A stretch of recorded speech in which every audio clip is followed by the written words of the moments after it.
Hey everyone, it's Joel Ellison with Pinnacle Mountain Gunsmithing. Thanks for joining us on our YouTube channel. Today, we're going to be looking at the Springfield XDM. This is specifically the 4.5-inch barrel variant, what I would call a full-size pistol by a long shot. It's got all the technical features that were very super common in the early 2020s and 2010s, and this is kind of the pistol that all the marketing folks at Springfield said that, oh, everyone's going to want this. Well, it turns out not everyone did, but we'll look at some reasons why. In any case, let's go ahead and get into it. All right, let's start off by looking at some of the external controls and characteristics of the pistol. We have very large, tall sights for suppressor height mount. Also great for if you have a red dot installed. This pistol does come optics ready, and also has a loaded chamber indicator. We'll take a look here at that in a minute. Out here at the muzzle, we can see that it is threaded. It comes with a thread protector. This particular pistol also came in the box with a standard muzzle that was non-threaded, which honestly the previous owner liked a lot more, but that's another question for another day. This particular barrel is also matched to the serial number of the pistol, which you don't have to keep it in, but it's nice to have. Probably the most controversial feature of these particular pistols was this grip safety, which honestly is not that intrusive. It's not that hard to grip, but it is kind of a little bit of a pain if you, say, miss it and need to fire the pistol, and then you can't. We have our magazine release, ambidextrous. So yes, it can be accessed from this side as well. This particular version of the pistol does not include the words grip zone written on it, which was kind of a marketing flop on their part, but you know, that's a story for another day. We also have a striker cocking indicator. In my opinion, that's a great place for dirt and debris to get in, but you know, so long as you're not going to be crawling through the mud, which most people aren't, then it's just fine.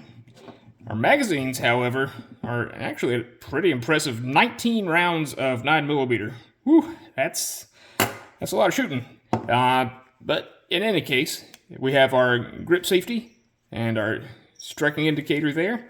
Our trigger does include a trigger safety, so that the trigger can only be pulled back once that safety is cleared. And also the grip safety is depressed, which you should be gripping it. Let's take a look at the trigger pull right there. That's reasonably crisp, especially for a striker fired pistol. And the reset's not bad. In any case, something interesting about this pistol is you do not need to pull the trigger in order to take it down. Let's go ahead and do that, by the way. First step is to pull the slide back, lock it back with our slide lock, and we can pull this lever straight up, which is a little weird. Most pistols like this would, you'd rotate the lever down, but doesn't matter really in the long term. And we can let our slide go forward, and ta-da!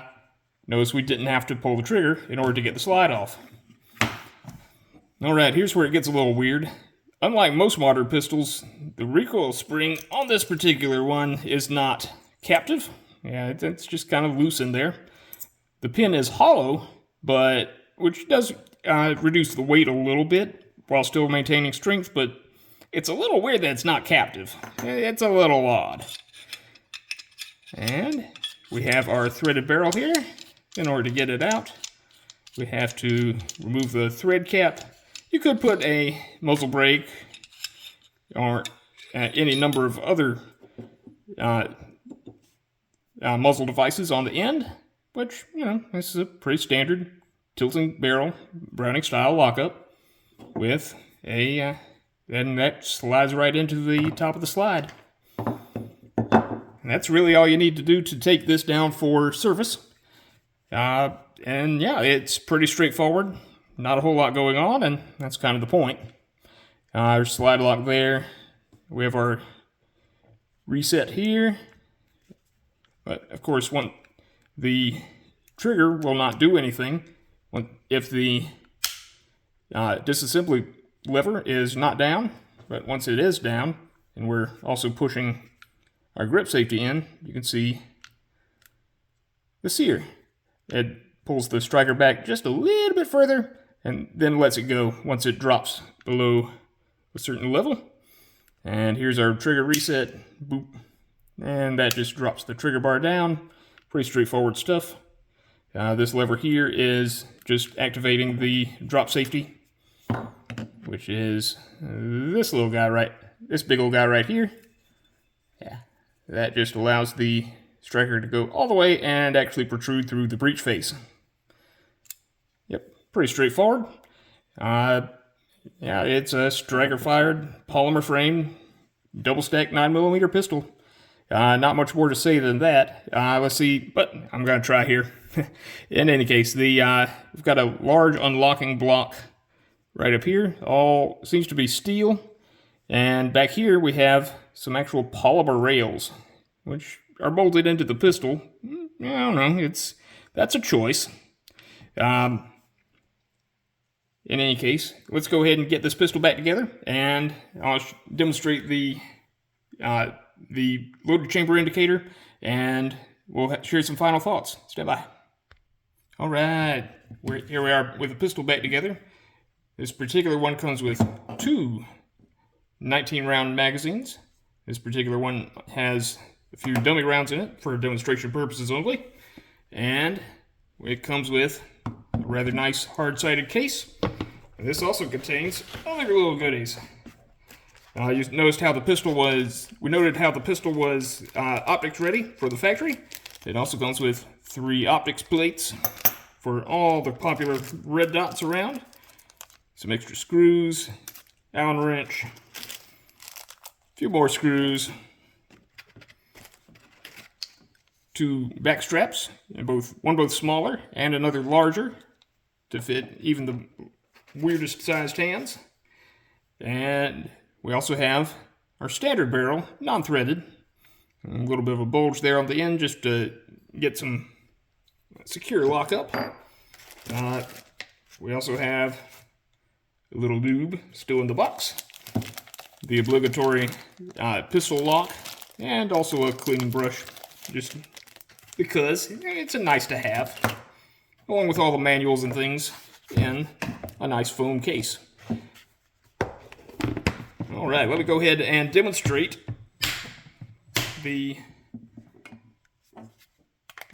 loaded chamber indicator. These are dummy rounds, by the way, not real ammunition. And you can see that the top of the slide is nice and flush. But once a dummy round is in the chamber, we have both a visual and tactile indication that there's a round in there. All right.